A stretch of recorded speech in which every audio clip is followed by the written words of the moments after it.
At one point or another, most classic artists or bands go for broke. For Electric Light Orchestra, that moment came with their 1977 double album Out of the Blue.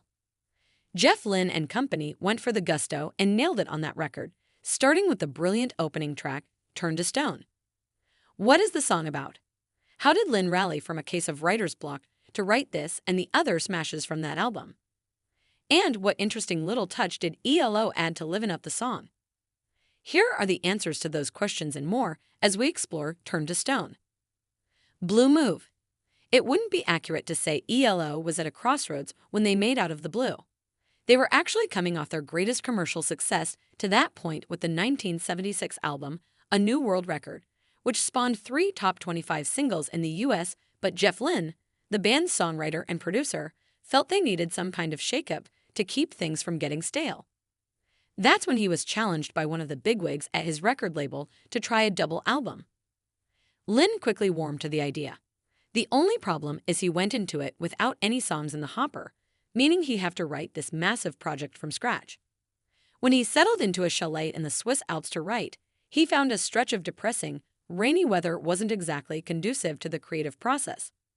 With a deadline to write the thing in a month, he spent most of the first 2 weeks stuck in writer's block. Luckily, the weather cleared, and that opened up the floodgates for Lynne. The bulk of Out of the Blue, including Turn to Stone, came from that stretch.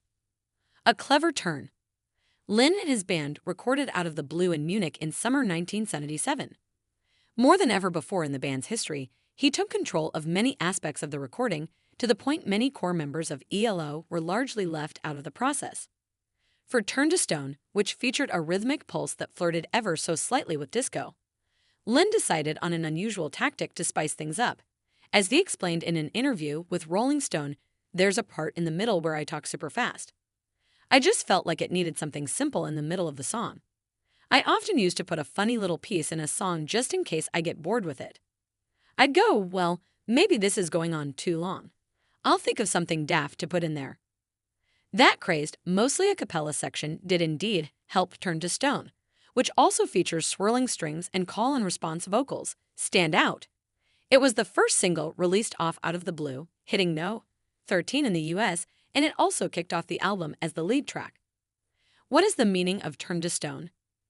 Jeff Lynne uses vivid imagery throughout Turn to Stone as the narrator describes his surroundings, or, as he refers to it, my blue world. And it's all to distract himself from the fact that he's missing his love. I turn to stone / when you are gone / I turn to stone. The secondary vocals do a wonderful job of putting a finer point on Lynne's descriptions.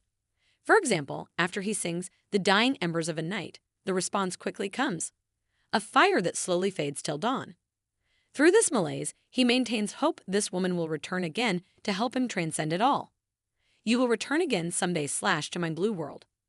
The ambition of Turn to Stone, both as a composition and a recording, let everyone know ELO was about to go for broke with their newest release. That Jeff Lynne and company were able to rise to the occasion with a record whose excellence matched that ambition helped solidify the band as one of the greats in the annals of rock and roll.